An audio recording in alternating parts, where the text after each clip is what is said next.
All right, here we are, back again, ready to react to another Ren song. But before I jump right in, I just gotta say that everything about this experience of discovering and diving into and going down the rabbit hole of Ren has been absolutely just mind-blowing. From the music itself, which is just incredible, to the videos that he produces associated with those songs, to the reactions that I've been getting here from all of you in the comments, sharing, bits of information and details and extra little, bits of story and lore that I miss while I'm watching these. It's been so cool. I've been having so much fun doing this, and I'm really excited to keep going.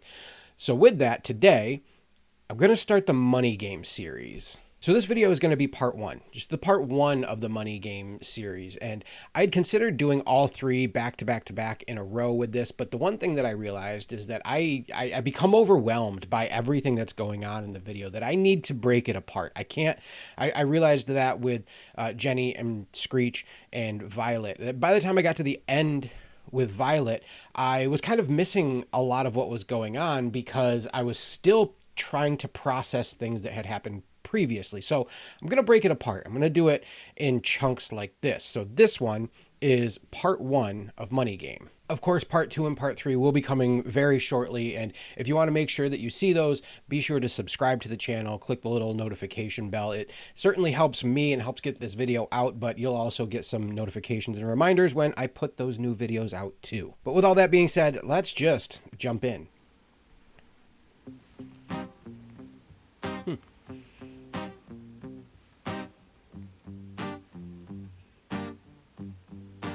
It's a strange time we're living in. War can put fear in. Hierarchy parties, they make us feeling.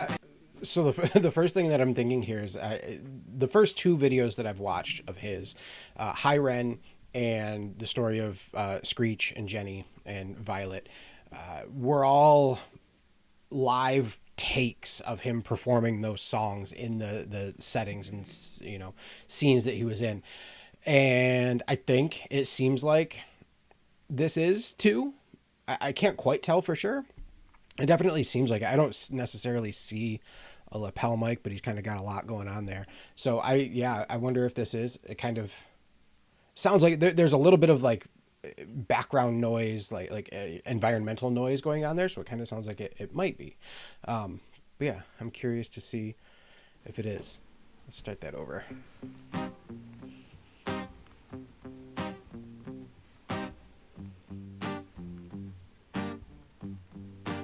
It's a strange time we're living in. War can put fear in. Hierarchy parties, they make us feel inferior. Read one straight, parliament interiors. Devils walk among us, they fit the criteria. Eerie theory, strife, fearing, weary-minded men when we're clearly living in dictatorships. Nearly blinded by illusions to choose. Huh.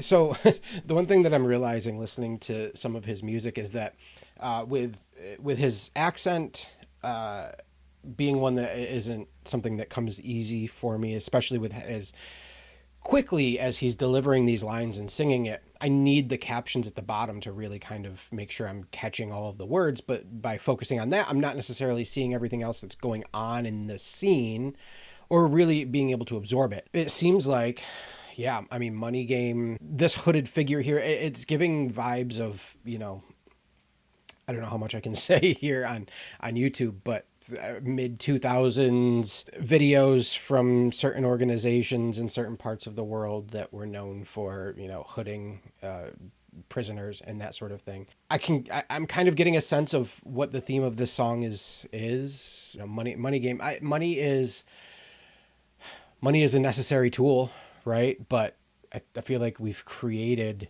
it's helped us create monsters of ourselves. Yeah, I don't know. Let's see where this goes. When we're clearly living in dictatorships, nearly blinded by illusions to choose. Who's fooling who? A pulled chain to your shoes on pain. It's a crying shame. The pursuit of our own wealth lights a flame that makes greed a game that lets this whole world burn. As the world turns, the whole world burns. But money was invented for trade, but now those bits of paper twist hearts, make slaves, turns a saint into a sinner, a child into a killer. His finger on the trigger of a money game. Yeah. Oh. Yeah, I mean, exactly that, right? Like, money was invented as a way of trading, goods and services and time and all of that. And it, as a tool, it's fine, but we've let it twist us into such despicable things. And I liked what he talked about at the beginning too, with hierarchies and the people at the top and in power, and how they use it to manipulate us to do things that don't necessarily provide the most fulfilling and happy results. It just allows them to accumulate more money. Yeah. Finger on the trigger of a money game. Oh, rain, rain, rain, rain. A storm it comes our way. And those who rise to distorted lies, poison in the veins. But we like to point the blame, blame, blame, blame. It's easier to blame, but point the mirror at ourselves. We're all part of this old money game. Stop. I We're all part of this money game, right? This has me thinking about this, just this idea that's been kind of going through my head for the last couple of years, really, and it's really, it comes and goes, but it really is starting to hurt to consider, because it's becoming more obvious how absolutely just devastating the reality of the world is when it comes to money. And it's just this idea that at the basic level, most of us, all we really want is a life of, basic dignity and, fulfillment and happiness. And that doesn't cost a whole lot. It doesn't have to cost a whole lot of money. But we've created a world where you have to have a whole lot of money just to have a basic level of fulfillment and happiness in life.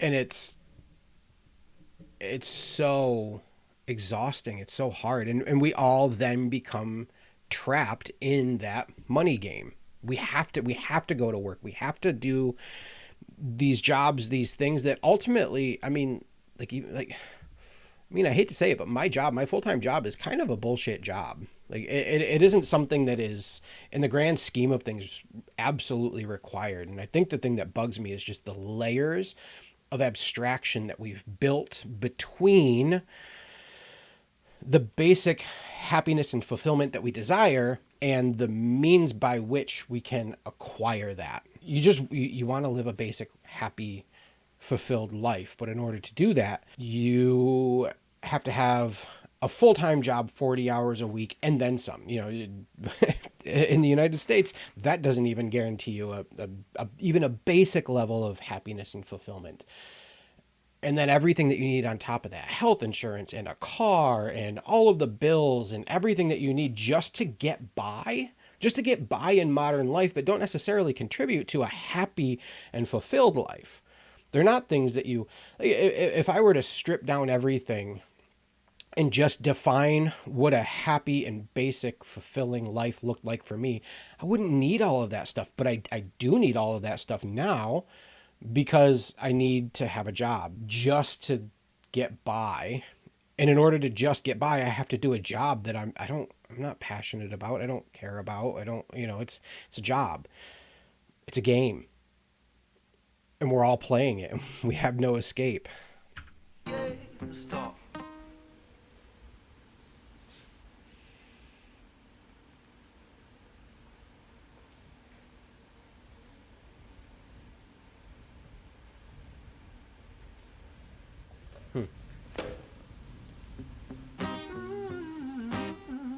Rubber gloves. He's putting on rubber gloves. Is he going to do something that he doesn't want his fingerprints on the back?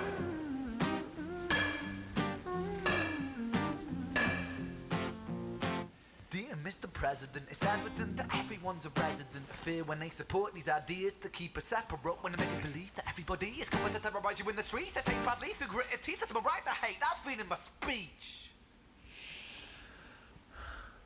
But when did freedom become a reason to hate? A way to justify a racist slur or insult we make? There's an irony in freedom, cause us in the West, we have pillaged and plundered the murder that savages colonized all of the rest. That's called hypocrisy. Preach a certain value that you Hold on, never I want to keep. hear that Pillaged and again. plundered racist slur or insult we make. There's an irony in freedom, cause us in the West, we have pillaged and plundered the murder that savages colonized all of the rest. That's called hypocrisy. Preach a certain value that you never keep yourselves. Your country was in flames, you denigrate yourselves in a second. Still you spit your venom. I hate that I paused there in the middle of that, but I have such an overall tense feeling, like, you know, like a beat down is imminent, like torture is imminent. And that it's so analogous to the way it feels to be a part of this, you know, trapped in this money game of, you know, of just modern society. You constantly feel like you're under threat, constantly feel like you're on the verge of taking a beating, of losing everything. I'm getting tense just listening and watching this.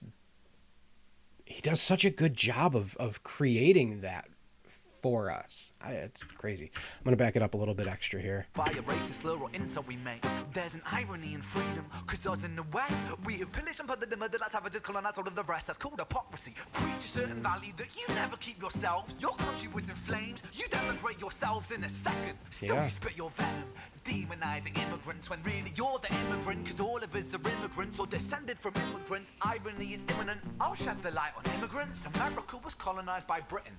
Britain, it was colonized by Rome, and also colonized by the Saxons.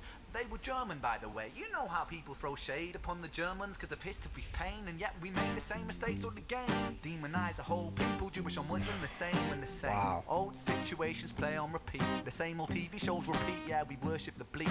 Our opinions aren't our own, and we follow like sheep. There's no left, there's no right. In the middle we sleep. Rain, rain, rain. I'm recording this in mid-July 2025. How just perfect does that describe the world right now? With everything going on, especially in terms of immigration and how we're treating people who have fled their country. You know, what did he say? Something about, you know, if your country was burning, you'd flee and emigrate too. And then they come here and we do what we're doing to them. And it's just despicable. I want to go back because our opinions aren't our own. We follow like sheep. Same old situations, play and repeat, demonize. Yeah, we use these topics and these situations. You know, the same old situations, play and repeat. Our opinions aren't our own. We use these situations and topics as a tool for the money game, to keep us divided, to keep us arguing and keep us separated. This this fits so well. There's no left, there's no right. In the middle we sleep. Rain, rain, rain, rain. A storm it comes our way. And those who rise through distorted lies, poison in the veins. But we like to point the blame, blame, blame.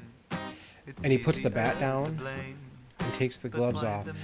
Like I was saying, like he didn't use that bat. There was always the threat of using the bat. That threat was constantly there throughout that whole section, but he never quite used it. You know, maybe the figure there in the chair with the hood and the guitar stayed in line enough to not need it, to not need the bat, but that threat of the bat was always there. Just like for us, I mean, if you don't follow the line, if you don't do what you're supposed to do, if you don't contribute to the economy, the threat is always there of destitution, of losing everything, of being, you know, out on the street. Like that threat is always there. You hope they don't have to use it, but in order for them to not use it, you have to toe the line. You have to follow the rules that they set out. And again, back to what he said earlier about hypocrisy. Like, we have to follow the rules that they set out. We have to play the money game based on the rules that they have decided on setting out for us. But they don't need to. They aren't following those rules. Blame. It's easier to blame. but point the mirror at ourselves. We're all part of this whole money game.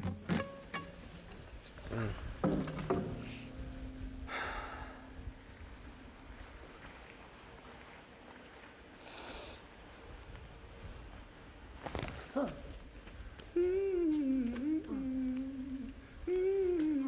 is he doing?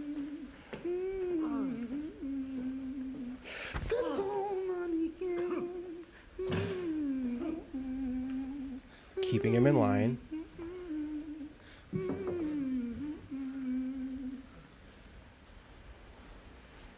This old money game. Drew eyes on him.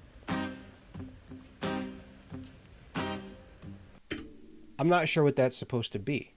If you know what that, I'm not sure. If you know what the significance of that is, leave a comment and let me know, because I'm not quite following that one.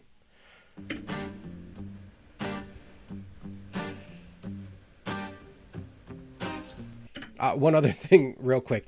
I am noticing that the guitar is plugged in, so it does sound like maybe this is, like I had thought, a live performance of the song.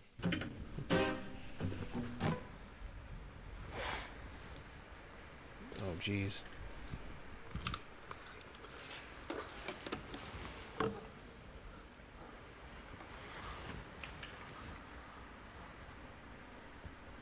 It's the threat. Again, the threat. The threat of the gasoline.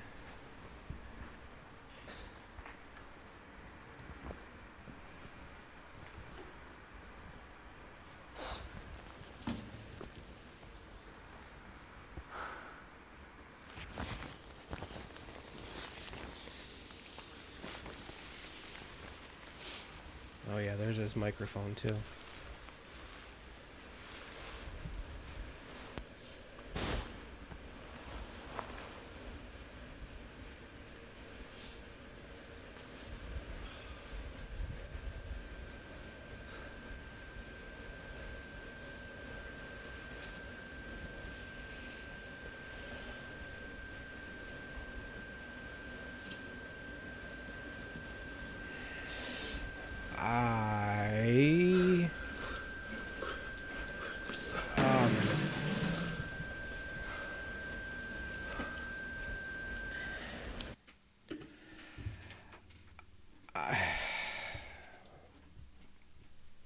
I I I just had a friend who did that. A guy I know. Just right, right downtown, right in the middle of town here. He did that, gasoline, lit himself on fire, and passed away.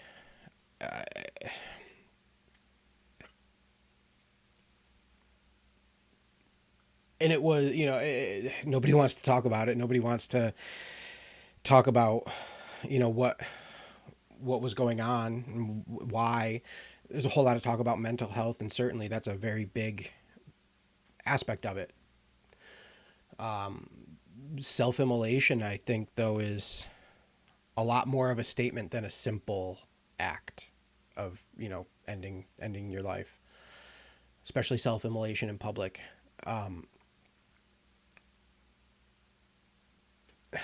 Wow. That was hard. And I'm curious about the significance of him doing that at the end, taking off the rubber jumpsuit, whatever it's called, that he was wearing, and deciding to portray that self-immolation. Was it, it seems like throughout the video he was playing the character of the threatening figure upholding the money game, portraying that character. And then at the end, did he shed that? Was he shedding that and coming to realize that the only way to fix this is to burn it down? I don't know. Like I said, there's a whole lot that I try to process through when I watch these videos, and it really does take me 2 or 3 times of watching and listening to the song, listening to the song separately and just listening, and then watching the video again a couple of times. And even then, I mean, every time I watch a video like this, a video of his again, I catch more, I find more. It just seems like there's so much here, so many layers to unpack that I'm certainly not getting off of just my first watch of it. But that was amazing. That was just so powerful. And I have to say, I'm glad that I'm only doing part 1 right now. I know people probably want to see all 3 back to back to back, but I don't have it in me. I don't have it in me to process each one of them. By the time I got to the middle of the second one, and especially the third one, I wouldn't have anything left, and you probably wouldn't get anything good out of me at that point. So I'm going to call it there and just take a little time to register that and think about that, and be back again soon, in a day or two, a couple days here with part 2, and then follow up with part 3. So yeah, wow, what an incredible song. What an incredible, powerful performance. I have a whole lot to think about here. I thank you so much for sticking around. Thank you so much for choosing to watch this video. I so appreciate every one of you being here. Leave me a comment and let me know what you think of this video. What are some things that I missed? I know I missed a lot there. So let me know. I'd be very interested in knowing what I should look out for in subsequent watches and listens to this song. If you like this video, I would love to see you give it a like, subscribe to the channel. I'll certainly, like I said, be back again with more Ren reactions because I'm hooked. This is good. So thanks again. We'll see you next time. Music was everything to me growing up, but somehow life got in the way, and for 15 years I barely listened to anything new. Now I'm 40 and I'm diving back in, one song, one album at a time, and sharing that journey with you. Welcome to Hendy Creek.